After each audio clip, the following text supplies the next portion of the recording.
Hello students, I Muhammad Bilal Bhatti welcome you all to another informative lecture of motion and force. Surely this lecture will rectify and revamp your knowledge about the subject. Students हमने last lecture में assignments का work complete कर लिया था और मैंने बोला था कि इंशाल्लाह नेक्स्ट लेक्चर में हम एक्सरसाइज शुरू करेंगे। तो अभी जो हमने असाइनमेंट्स की थी उनमें ज़्यादातर न्यूमेरिकल प्रॉब्लम्स थी, तो उसी सीक्वेंस को फॉलो करते हुए आइए हम न्यूमेरिकल्स प्रॉब्लम को ही पहले लेकर चलते हैं। एक्सरसाइज में दो पोर्शंस हैं, पहले शॉर्ट क्वेश्चंस हैं और फिर न्यूमेरिकल प्रॉब्लम्स हैं। तो हम पहले न्यूमेरिकल प्रॉब्लम्स करेंगे और फिर इंशाल्लाह एक ही लेक्चर में एक्सरसाइज के सारे शॉर्ट क्वेश्चंस भी कर लेंगे। तो न्यूमेरिकल प्रॉब्लम्स में 3.1 सबसे पहले जो प्रॉब्लम है वो हम थ्योरी पढ़ते हुए ही कर चुके हैं। आप अगर प्रीवियस लेक्चर्स को देखें तो हमने जब एक लेक्चर पढ़ा था इक्वेशंस ऑफ मोशन का और उसके बाद हमने एक लेक्चर पढ़ा था जिसमें हमने बात की थी साइन कन्वेंशंस की, तो उसके फ़ौरन बाद मैंने आपको हेलीकॉप्टर वाली एक प्रॉब्लम करवाई थी। वो असल में न्यूमेरिकल प्रॉब्लम 3.1 थी। तो आइए अब हम शुरुआत करते हैं न्यूमेरिकल प्रॉब्लम 3.2 से। तो उसके टोटल वर्कड सॉल्यूशन की तरफ चलेंगे और कोशिश करेंगे कि आज के लेक्चर में न्यूमेरिकल प्रॉब्लम नंबर 3.2, 3.3, 3.4 और 3.5 तक हम कर सकें। अगर आप थोड़ा स्टैटिस्टिक्स के अंदर एनालिसिस करें तो हमारे चैप्टर 3 के अंदर टोटल 15 न्यूमेरिकल्स हैं, जिसमें न्यूमेरिकल नंबर 3.1, 3.2 और 3.3 ये तीन न्यूमेरिकल्स हैं जो इक्वेशंस ऑफ काइनेमैटिक्स पर हैं, और 3.5 से लेकर 3.9 तक ये जो न्यूमेरिकल्स हैं ये law of conservation of momentum पर हैं, और 3.10 से 3.15 तक या 3.10 से 3.15 तक ये जो न्यूमेरिकल्स हैं ये प्रोजेक्टाइल मोशन पर हैं। तो आज का जो लेक्चर है हम इसमें equations of motion, equation of motion और law of conservation of momentum के ऊपर 4 न्यूमेरिकल देखेंगे, टोटल 4 न्यूमेरिकल्स। तो स्टार्ट करते हैं न्यूमेरिकल नंबर 3.2 से।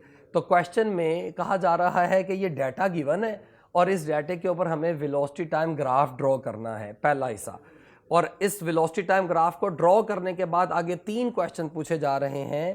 पहला कि इस ग्राफ के ज़रिए आप इनिशियल एक्सेलरेशन बताइए, फाइनल एक्सेलरेशन बताइए और डिस्टेंस कवर्ड भी बताइए। तो आइए स्टूडेंट सबसे पहले ग्राफ ड्रॉ करने की बात कर लेते हैं सॉल्यूशन में चलते हुए। तो ग्राफ ड्रॉ करने में आप अगर लेक्चर को देखें और लेक्चर को याद करें तो हमने जब वेलोसिटी टाइम ग्राफ पढ़ा था तो मैंने बताया था कि हम एक्स एक्सिस में टाइम रखते हैं और वाई एक्सिस में वेलोसिटी रखते हैं। तो इस ग्राफ के अंदर जो वैल्यूज़ गिवन है आप देख सकते हैं कि जब टाइम 0 है तो वेलोसिटी 0 है। टाइम सीक्वेंस में बढ़ता जा रहा है, टाइम हो रहा है, आप देख सकते हैं 30, 60, 90, 120, 150, 180, यानी 30 सेकंड के इंटरवल से तरतीब से टाइम गुजरता जा रहा है। जबकि आप वेलोसिटी पर गौर करें तो जब टाइम 0 था तो वेलोसिटी 0 थी, टाइम 30 सेकंड गुजरा वेलोसिटी 10 मीटर पर सेकंड हो गई, टाइम मज़ीद 60 सेकंड हुए तो वेलोसिटी 20 हो गई, और उसके बाद टाइम 90 हुआ, 120 हुआ, 150 हुआ, वेलोसिटी नहीं बदल रही, वेलोसिटी 20 ही है। यानी आप कह सकते हैं 60 सेकंड से 150 सेकंड तक जो वेलोसिटी है वो कांस्टेंट हो जाती है। तो कांस्टेंट वेलोसिटी का आप ग्राफ याद करें, जो ग्राफ है वो हॉरिजॉन्टल लाइन हो जाएगी और ये वो पोर्शन है जिसमें एक्सेलरेशन 0 होता है। जबकि टाइम 0 से 60 सेकंड तक वेलोसिटी इंक्रीज हुई है, 0 से 20 हुई है। तो ये वो पोर्शन है जिसमें एक्सेलरेशन होगा और यही वो इनिशियल एक्सेलरेशन है जो क्वेश्चन में पूछा गया है पार्ट 1 में, क्वेश्चन के पार्ट 1 में। जबकि 150 सेकंड से 180 सेकंड में वेलोसिटी दोबारा 20 से 0 हो गई, इसका मतलब दोबारा वेलोसिटी में चेंज आया, लिहाजा यहाँ पर भी एक्सेलरेशन होगा और यही वो फाइनल एक्सेलरेशन है जो पूछा जा रहा है क्वेश्चन के पार्ट 2 में।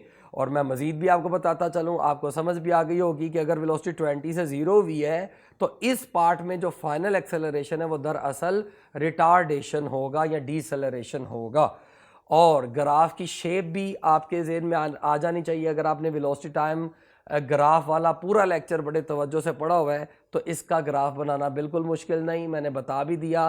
तो आइए देखते हैं ग्राफ कैसा होना चाहिए। तो ये स्टूडेंट्स आपके सामने ग्राफ है, आप देख लें एक्स एक्सिस में टाइम रखा गया, जब टाइम 0 था तो वेलोसिटी 0, टाइम 30 सेकंड हुआ तो आप देख सकते हैं जो वेलोसिटी है वो 10 हो गई, टाइम 60 सेकंड हुआ तो जो वेलोसिटी है वो 20 हो गई, और उसके बाद टाइम ग्रेजुअली गुजरता जा रहा है जबकि जो वेलोसिटी है वो थ्रू आउट कॉन्स्टेंट है, ऐसे बी तक वो पार्ट दिखाया, और 150 सेकंड से 180 सेकंड के दरमियान जो वेलोसिटी है वो 20 से एकदम 0 हो गई है। तो इसको थोड़ा सा मैं और बेहतर कर लेता हूँ कि आप यहाँ पर शो कर दें कि 180 सेकंड में, यहाँ पर 180 सेकंड में जो वेलोसिटी है 150 से 180 सेकंड में वेलोसिटी 20 से 0 हो गई। अच्छा, अब स्टूडेंट्स हमें अगर इनिशियल एक्सेलरेशन चाहिए तो इनिशियल एक्सेलरेशन का जो पोर्शन है वो ये वाला पोर्शन है। मतलब मैं अगर इसको आपको दिखा दूं कि यहाँ से लेकर यहाँ तक का जो पार्ट है, इस पार्ट के अंदर इनिशियल एक्सेलरेशन है। तो इनिशियल एक्सेलरेशन का formula delta we upon delta T, और डेल्टा वी इक्वल होगा वी एफ माइनस वी आई, और डेल्टा टी होगा final time minus initial time. और जो फाइनल वेलोसिटी है वो आप देख सकते हैं ए पॉइंट पर वो 20 है, जो इनिशियल वेलोसिटी है वो 0 है। याद रखें जब भी आपने वेलोसिटी देखनी है इस ग्राफ में तो आपने वाई कोऑर्डिनेट्स को देखना है, जब टाइम देखना है तो आपने एक्स एक्सिस में देखना है या एक्स कोऑर्डिनेट्स को देखना है। तो इस ग्राफ में जो फाइनल वेलोसिटी है वो है 20 और जो इनिशियल वेलोसिटी है वो है 0 वाई एक्सिस में, जबकि फाइनल टाइम जो है वो है 60 और इनिशियल टाइम एक्स एक्सिस में 0। तो इसका मतलब हमारे पास 20 माइनस 0 अपॉन 60 माइनस 0 करेंगे, जो आप आ जाएगा 20 अपॉन 60, ये 0 0 से कैंसिल करें, 2 3 आर 6 यानी 1/3, तो हमारे पास आ गया 0.33 मीटर पर सेकेंड स्क्वायर्ड। जबकि बच्चों अगर हमें क्वेश्चन में कहा गया है कि पार्ट 2 में फाइनल एक्सेलरेशन बताएं तो ए से बी तक तो एक्सेलरेशन 0 है, लिहाजा जो फाइनल एक्सेलरेशन है उसका जो पोर्शन है वो ये वाला पोर्शन है फाइनल एक्सेलरेशन का। तो फाइनल एक्सेलरेशन की कैलकुलेशन में फिर यही फार्मूला लगाऊंगा, और फार्मूला है V F minus V I upon T F minus T I. अब अगर अगेन आपको फाइनल वेलोसिटी देखनी है तो वाई एक्सिस में फाइनल वेलोसिटी 180 सेकंड पर, अगर आप 180 सेकंड पर वाई कोऑर्डिनेट देखें तो जवाब 0 है, यानी उस पर 0 है। जबकि जो इनिशियल टाइम था वो ये वाली पोजीशन थी बी पॉइंट पर, वाई एक्सिस में चेक कर लें ये 20 है। इसी तरह जो फाइनल टाइम है एक्स एक्सिस में वो 180 है, और जो इनिशियल टाइम बी पॉइंट पर है वो 150 है। यहाँ पर बच्चे कंफ्यूज होते हैं, इसीलिए मैंने डेल्टा टी को टी एफ माइनस टी आई लिखा है। तो दो बातें नहीं भूलनी इस न्यूमेरिकल प्रॉब्लम को सॉल्व करने के लिए, दो बड़े इंपॉर्टेंट पॉइंट्स। नंबर 1, जब आपने वेलोसिटी देखनी है तो वो वाई एक्सिस में देखनी है, टाइम देखना है तो एक्स एक्सिस में देखना है। और दूसरी बात, आपने जब डेल्टा वी लिखना है तो वो भी final velocity minus initial velocity लिखनी है, और जब डेल्टा टी लिखना है तो उसको भी टी एफ माइनस टी आई लिखना है। जैसा कि आप देख सकते हैं यहाँ पर जब मैंने टी एफ माइनस टी आई लिखा है, आप यहाँ पर चेक कर लें तो जो फाइनल टाइम है वो 180 है, और जो इनिशियल टाइम है पॉइंट बी के आप कॉरिस्पॉन्डिंग एक्स एक्सिस में देखें तो वो 150 है।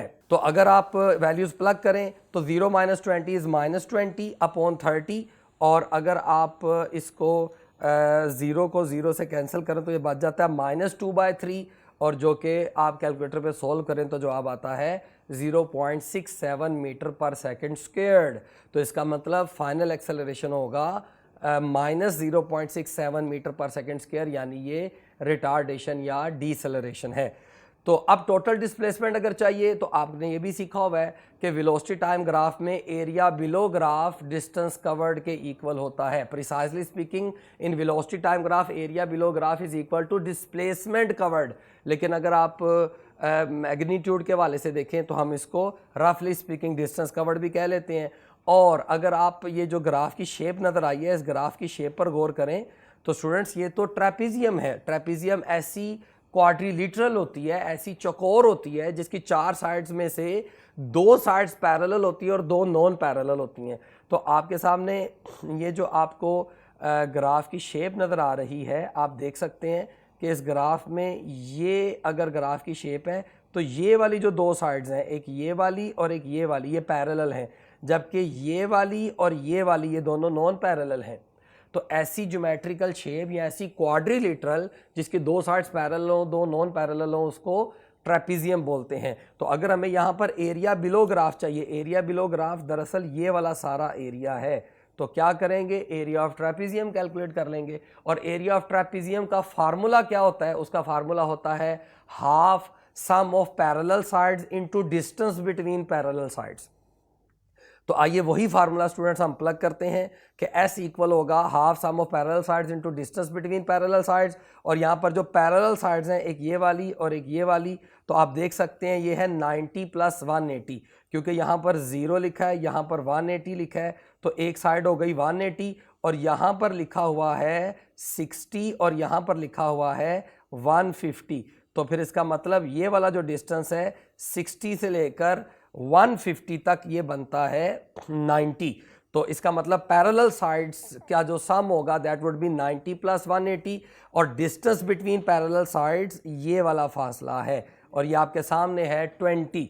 तो 90 + 180 270 होता है और अगर आप इसको फर्दर सॉल्व करें तो 2 10s are 20, तो 270 × 10 करें तो जवाब आ जाएगा 2700 मीटर।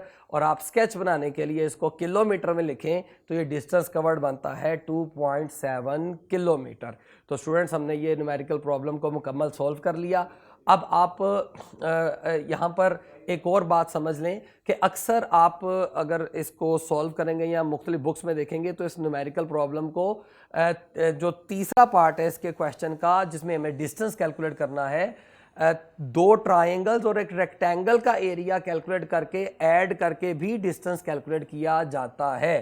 तो वो वाला मेथड भी बिल्कुल ठीक है कि आप पहले आप देख सकते हैं कि दो ट्रायंगल्स आपको नज़र आ रही हैं, एक ये वाली ट्रायंगल है, एक ये वाली ट्रायंगल है और ये रेक्टेंगल है। तो आप अगर ऐसा करें कि आप ये मैं दोबारा शो कर देता हूँ आपको दिखाने के लिए कि आप पहले इस ट्रायंगल का एरिया कैलकुलेट कर लें, फिर इस ट्रायंगल का एरिया कैलकुलेट करें, फिर इस रेक्टेंगल का एरिया कैलकुलेट करके तीनों को ऐड कर दें, तब भी जो आप 2.7 किलोमीटर ही आएगा। तो वो मेथड भी ठीक है। तो मैं उस मेथड को इसलिए फॉलो नहीं करता क्योंकि वो ज़रा लेंथी है। तो स्टूडेंट्स को करेक्ट अप्रोच ये होती है कि आप शॉर्ट टाइम में आंसर तक आ जाएं। तो स्टूडेंट्स वो मेथड भी ठीक है अगर आप ऐसे करें। तो अक्सर बच्चे इसलिए भी उस मेथड को पसंद करते हैं, ट्रायंगल्स और रेक्टेंगल के एरिया को कैलकुलेट करने वाले मेथड को, क्योंकि वो समझते हैं कि सर हमें ट्रेपीजियम के एरिया का फार्मूला याद नहीं तो हमें वो याद करना पड़ेगा। तो मैं समझता हूँ ये बिल्कुल गलत बात है। आपको जब भी कोई नई चीज़ सीखने को मिले तो उसमें घबराना नहीं बल्कि उसको समझना है। ट्रायंगल का और रेक्टेंगल का एरिया तो आपको पहले से याद है, तो ये तो मौका मिल गया कि आप ट्रेपीजियम के एरिया का फार्मूला भी याद कर लें। एंट्रेंस टेस्ट में बहुत सारी न्यूमेरिकल प्रॉब्लम्स में एरिया ऑफ ट्रेपीजियम का फार्मूला आता हो तो काम चलता है। तो इस तरह से आपको नई चीज़ों को समझने के लिए घबराना नहीं, डरना नहीं, बल्कि उसको करना है। आइए स्टूडेंट्स आगे न्यूमेरिकल नंबर 3.3 की तरफ चलते हैं। इक्वेशन ऑफ मोशन का न्यूमेरिकल है कि एक प्रोटॉन मूव कर रहा है, उसकी इनिशियल वेलोसिटी ये थी और वो डिस्टेंस कवर करता है 0.020 सेंटीमीटर और उसकी फाइनल वेलोसिटी हो जाती है 2.0 एक्सपोनेंट 6 मीटर पर सेकेंड। और दो बातें पूछी जा रही हैं, रिटार्डेशन बताइए क्योंकि वेलोसिटी में कमी आ गई है, पहले 1.0 एक्सपोनेंट 7 थी और बाद में 2.0 एक्सपोनेंट 6 हो गई। तो 10 की पावर सिग्निफिकेंट होती है जब मल्टीप्लाइंग फैक्टर्स आते हैं। तो अगर 10 की पावर 7 से 10 की पावर 6 हो गई है तो इसका मतलब वेलोसिटी में डिक्रीज आया। रिटार्डेशन पूछा है और टाइम टेकन पूछा है to pass through the paper. तो स्टूडेंट्स इनिशियल वेलोसिटी गिवन है, डिस्टेंस कवर्ड गिवन है सेंटीमीटर में, इसको मीटर में कन्वर्ट करूंगा तो सेंटी का मतलब होता है एक्सपोनेंट -2। फाइनल वेलोसिटी भी गिवन है, एक्सेलरेशन पूछा है और टाइम टेकन पूछा है। सोल्यूशन में चलें तो आइए थर्ड इक्वेशन ऑफ मोशन लगाते हैं। मैं आपको बता चुका हूँ हम कौन सी इक्वेशन कब लगाते हैं। हम हमेशा वो इक्वेशन यूटिलाइज करते हैं जिसमें अननोन कम से कम हो। तो यहाँ पर जो गिवन डाटा है उसके मुताबिक हमें थर्ड इक्वेशन ऑफ मोशन लगानी होगी। यहाँ पर हमें एक्सेलरेशन चाहिए, ए को सब्जेक्ट बनाएं, वैल्यूज़ प्लग करें, तो हम इसको कैलकुलेटर पे सॉल्व करें तो हमारे पास जो रिजल्ट आता है वो आता है -2.4 एक्सपोनेंट 17 मीटर पर सेकेंड स्क्वायर्ड। तो स्टूडेंट्स ये हमारे पास रिटार्डेशन आ गया, नेगेटिव साइन ये शो कर रहा है कि ये डिसेलरेशन है। अब हमें टाइम चाहिए तो टाइम की कैलकुलेशन के लिए आइए फर्स्ट इक्वेशन ऑफ मोशन लगा लेते हैं। तो फर्स्ट इक्वेशन ऑफ मोशन में वैल्यूज़ अगर आप प्लग करें तो हमारे पास ये जो t है ये अननोन है। अगर एक्सेलरेशन देख लें, मैंने माइनस में ही प्लग किया है, आप टाइम को सब्जेक्ट बनाने के लिए रीअरेंज करें तो जो न्यूमिनेटर है और जो डिनोमिनेटर है उसमें जो हमारे पास वैल्यूज़ आ जाती हैं वो आ जाती हैं 8 एक्सपोनेंट 16 अपॉन 2.4 एक्सपोनेंट 17। सॉल्व करें तो हमारे पास टाइम का फाइनल आंसर आ जाता है 3.33 एक्सपोनेंट माइनस 11 सेकेंड। तो आप इसको सिग्निफिकेंट फिगर्स का ख्याल रखते हुए भी दो सिग्निफिकेंट फिगर्स में भी लिख सकते हैं 3.3 एक्सपोनेंट माइनस 11 सेकेंड। तो स्टूडेंट्स आप देखते चलें, यहाँ पर जब मैं इसको रीअरेंज करूँगा, जब ये वाला वैल्यू मैं उधर भेजूँगा तो जो जवाब है ये माइनस में आएगा। तो ये हमारे पास, और इसको ये मल्टीप्लाई करा के डिवाइड, तो ये भी माइनस में होगी, ये ऑलरेडी माइनस में मौजूद है। ये जो डिनोमिनेटर है ये ऑलरेडी माइनस में मौजूद है, और जो आपके पास न्यूमिनेटर है जब आप सॉल्व करेंगे ना तो वो भी माइनस में होगा। तो ऊपर भी माइनस साइन, नीचे भी माइनस साइन, ये कैंसिल हो जाएगा, तभी हमारे पास जो टाइम की वैल्यू है ये पॉजिटिव आएगी। तो मैं दोबारा बता दूं, जब आप रीअरेंज करेंगे आप ये वाली टर्म को लेफ्ट हैंड साइड पर भेजेंगे तो न्यूमिनेटर में जो जवाब आएगा वो नेगेटिव में आएगा। डिनोमिनेटर में आप जब ये माइनस 2.4 एक्सपोनेंट 17 इधर मल्टीप्लाई करा के डिवाइड करेंगे तो ऊपर नीचे नेगेटिव साइंस कैंसिल हो जाएंगे, तो आपके पास जो टाइम आएगा वो पॉजिटिव आएगा। और आपको पता ही है time can never be negative. इसके बाद स्टूडेंट्स न्यूमेरिकल नंबर 3.4 छोटा सा क्वेश्चन है कि क्या सवाल है कि अगर एक दो मैसेज हैं वो एक स्प्रिंग के साथ अटैच है और स्प्रिंग कॉम्प्रेस्ड हालत में और स्टेशनरी है, जैसे उसको छोड़ेंगे तो स्प्रिंग में जब मूव करेगा बाहर को तो जो मैसेज मूव करेंगे उनकी वेलोसिटीज की रेशो का मैग्नीट्यूड पूछा गया है। तो आइए सॉल्यूशन की तरफ चलते हैं। अगर कंप्रेस्ड मैसेज स्टेशनरी है तो टोटल इनिशियल मोमेंटम होगा 0, ये आपके सामने डायग्राम में नजर आ रहा है, और जो टोटल फाइनल मोमेंटम होगा वो by law of conservation of momentum वो होगा m1v1 prime plus m2v2 prime. और by law of conservation of momentum ये देख लें, जब स्प्रिंग रिलीज किए गए तो यहाँ पर ये v1 प्राइम कह लें और इसको v2 प्राइम कह लेते हैं। v प्राइम इसलिए लगा रहा हूँ क्योंकि आफ्टर एक्सपेंशन, और law of conservation of momentum के मुताबिक इनिशियल और फाइनल इक्वल होने चाहिए, यानी मैं लिख सकता हूं कि m1v1 prime plus m2v2 prime equal होगा 0 के। और अगर रीअरेंज करें तो m1v1 प्राइम इक्वल बन जाता है माइनस m2v2 प्राइम। हमें v1 प्राइम और v2 प्राइम की रेशो चाहिए, तो फर्दर रीअरेंज करें तो हमारे पास फाइनल रिलेशन आ जाता है माइनस m2 अपॉन m1। लेकिन हमें मैग्नीट्यूड चाहिए, तो यहाँ पर माइनस साइन बता रहा है ऑपोजिट डायरेक्शन, तो अगर मैग्नीट्यूड रिक्वायर है तो आप नेगेटिव साइन को इग्नोर कर सकते हैं। तो हमारे पास फाइनल रिलेशन बन जाता है v1 prime upon v2 prime equal आ गया m2 अपॉन m1, और यही क्वेश्चन में रिक्वायर किया गया था, तो लिहाजा आंसर आया m2 अपॉन m1। आइए स्टूडेंट्स लास्ट न्यूमेरिकल प्रॉब्लम की तरफ चलते हैं, आज के लेक्चर का लास्ट न्यूमेरिकल, और इसमें ये force due to water flow के ऊपर आप समझ लें क्वेश्चन है। तो क्वेश्चन में एक अमीबा का मास गिवन है और वो एक ऑरिफिस से पानी को इजेक्ट करता है। Amoeba eject water with the speed of 1.0 exponent 4 metre पर सेकेंड, और वो जो पानी को इजेक्ट करता है उसका मास गिवन है 1 एक्सपोनेंट 13 किलोग्राम पर सेकेंड, यानी हर सेकंड में इतना मास अगर इजेक्ट करे। तो दो बातें पूछी गई हैं। पहले नंबर पे पूछा जा रहा है कि बताइए कि उसका एक्सेलरेशन क्या होगा, और दूसरे नंबर पे पूछा जा रहा है कि बताइए कितनी फोर्स लगेगी। तो फोर्स पूछी जा रही है। तो सॉल्यूशन, आइए स्टूडेंट्स पहले हम इसके बी पार्ट के सॉल्यूशन की तरफ चलते हैं कि वो कितनी व्हाट इज द फोर्स। तो पहले मैं बी पार्ट के सॉल्यूशन की तरफ चलता हूं। तो आपको force due to water flow के अंदर फार्मूला याद होगा, F इक्वल होता है m/t इंटू वी। तो यहां पर m/t, ये m/t की वैल्यू गिवन है जो कि क्या है 1.0 एक्सपोनेंट माइनस 13, ये प्लस 13 गलती से लिखा गया, ये माइनस 13 है, तो ये माइनस 13 है, 1 एक्सपोनेंट माइनस 13, और वेलोसिटी गिवन है, ये वेलोसिटी की वैल्यू गिवन है 1.0 एक्सपोनेंट माइनस 4, तो ये भी माइनस 4 है, ये मिस्टेकनली। तो क्वेश्चन में दोनों बातें मैंने करेक्ट कर दी। तो अमीबा का जो मास है ये भी प्लस 12 लिखा हुआ है, ये भी होगा माइनस 12 किलोग्राम। तो बहरहाल तो स्टूडेंट यहाँ पर m/t की वैल्यू भी डाल दी, वेलोसिटी की वैल्यू भी प्लग करें, मल्टीप्लाई करें तो जवाब आता है 1.0 एक्सपोनेंट माइनस 7 न्यूटन। और क्वेश्चन के ए पार्ट में, आइए अब ए पार्ट की तरफ चलते हैं। तो ए पार्ट में हम एक जो न्यूटन सेकंड लॉ है वो अप्लाई कर देते हैं, F is equal to ma। ए हमने पार्ट बी पार्ट में यानी पहले ही कैलकुलेट कर लिया है, एफ की वैल्यू हमने बल्कि पहले ही कैलकुलेट कर ली है, तो ए रिक्वायर है, ए को सब्जेक्ट बनाते हैं, तो A will be equal to F upon M. F की ये वाली वैल्यू यहां पर प्लग कर दें तो मैथ्स हमारे पास गिवन है, तो एफ आया था 1.0 एक्सपोनेंट -17 और मैथ्स की वैल्यू गिवन थी, चेक कर लें ये वाली 1.0 एक्सपोनेंट -12। इसको सॉल्व करें तो हमारे पास फाइनल आंसर आता है 1.0, दो सिग्निफिकेंट फिगर्स में लिखना चाहिए, 1.0 क्रॉस 10⁻⁻5 मीटर पर सेकेंड स्क्वायर।